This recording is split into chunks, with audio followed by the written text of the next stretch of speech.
हमारे साथ बीजेपी के दिल्ली प्रदेश अध्यक्ष मनोज तिवारी हैं। मनोज जी, सबसे पहले बहुत बहुत बधाई आपको, आप जीते। और कहा जाता है कि पूर्वांचल से आते हैं, इस वजह से आपको पूर्वांचल के बड़े वोट को देखते हुए आपको लाया गया। तो क्या सोचते हैं, इस जीत को किस तरह से देख रहे हैं आप? देखिए, ये तो मेरे लिए गर्व की बात है और हर व्यक्ति के लिए गर्व की बात होनी चाहिए, जो जहाँ से भी हो, जिस भी धरती पे जन्म लिया उसको उस धरती पे गर्व होना चाहिए। मुझे भी गर्व है कि मैं पूर्वांचल की माटी से हूँ, लेकिन इसको सिर्फ पूर्वांचल से ही जोड़ के देखना ठीक नहीं है, क्योंकि मुझे तो पूरी दिल्ली ने वोट दिया है और हर वर्ग ने, कोई ऐसा वर्ग नहीं। मैं अगर अच्छे से सोचने लगूँगा तो मैं बहुत इमोशनल हो जा रहा हूँ। सच्चाई तो ये है कि जितने दिल्ली के 2 करोड़ का जो परिवार है लोगों का, वो इस समय मनोज तिवारी को जो सम्मान दिया है, मैं जीवन में कभी उसको भूल नहीं पाऊंगा। और हमेशा जो भी करूंगा, जैसे भी आगे बढ़ूंगा, वो 2 करोड़ लोग हमारे विजन में होंगे। तो इस जीत का जो क्रेडिट है वो आप किसको देना चाहेंगे, नरेंद्र मोदी को या अरविंद केजरीवाल को या फिर ईवीएम को? इस जीत का क्रेडिट जाता है नरेंद्र मोदी जी की नीतियों को। 3 साल से जो हमारी सरकार कार्य कर रही है, लगातार विश्वास जीत रही है गरीबों का, मजदूरों का, व्यापारी वर्ग का, विद्यार्थी वर्ग का, युवाओं का, महिलाओं का, जवानों का, किसानों का, पीड़ितों का, शोषितों का। उसके लिए ये जो विजय है, ये नरेंद्र मोदी जी के नीतियों की जीत है। मैं भी उन्हीं नीतियों का वाहक हूँ। राष्ट्रीय अध्यक्ष जी जिस प्रकार से समृद्ध योजना बना के हम सबको लगाते हैं, उनके योजना शैली की जीत है। और ये जीत है कार्यकर्ताओं की मेहनत की। आपके विरोधी बार बार ईवीएम टेम्परिंग की बात कर रहे हैं, तो क्या आपको ईवीएम टेम्परिंग पे आपके किस तरह देख रहे हैं ये सारी चीज़ें?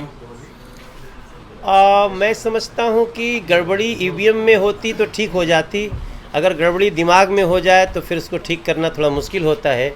मैं समझता हूँ अब अरविंद केजरीवाल को अपनी निगेटिविटी निकालने का कोई हॉस्पिटल हो तो उसमें जाना चाहिए कि उनका निगेटिविटी कैसे निकलेगा, क्योंकि उनकी निगेटिविटी से दिल्ली को बहुत नुकसान हुआ है।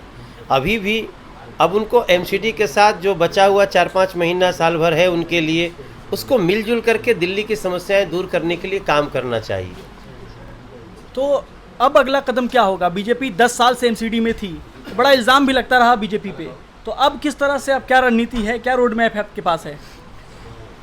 अब हम अगले 4 महीने तो कूड़ा उठाना और फॉगिंग करना, मच्छरों को मारना, ताकि ये जो पानी वानी का समय आएगा, बारिश होगी, जल जमाव होंगे, इसमें हमारा सारा ध्यान इस समय कूड़ा उठाना, फॉगिंग करना, मच्छरों को मारना, ये हमारा उद्देश्य होगा। तो अपने जो आपका अंदाज़ है, जो आप जिस तरह से गाते हैं, अगर आप अपने ऑडियंस को कोई मैसेज देना चाहें तो?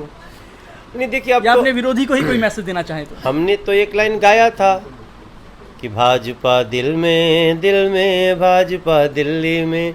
लोगों ने इतना अच्छा से सुना उसको कि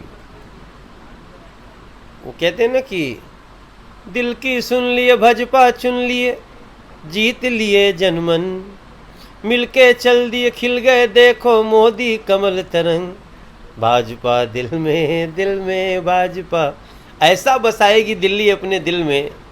हम क्या जानते थे कि लोगों के मन में कितना प्यार है हमारे लिए, नरेंद्र मोदी जी के लिए, हमारे 7 सांसदों के लिए, हमारी दिल्ली के तमाम कार्यकर्ताओं के लिए।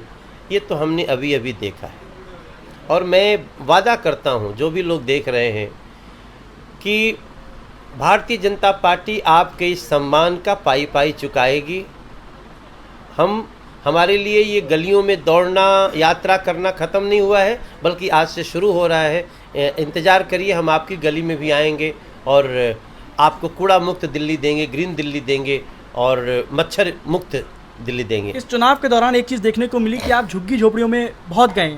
पहले कहा जाता था कि झुग्गी झोपड़ी वाले अरविंद केजरीवाल और आम आदमी पार्टी का वोट बैंक है, तो उसमें आपने कहीं ना कहीं सेंध लगा दी है। आप किस तरह देख रहे हो चीज़ों को? सेंध नहीं लगाई हमने, सब हमारे साथ हैं। सब लोग अब भारतीय जनता पार्टी के साथ हैं, सब नरेंद्र मोदी जी के साथ खुशहाली बांट रहे हैं, मनोज तिवारी के साथ। अब वो झुग्गी के लोगों का जो दर्द हमने लेना शुरू किया है वो किसी फर्जी और झूठे व्यक्ति के चक्कर से निकल चुके हैं। तो हमसे बात करने के बहुत बहुत शुक्रिया। ये थे मनोज तिवारी जी,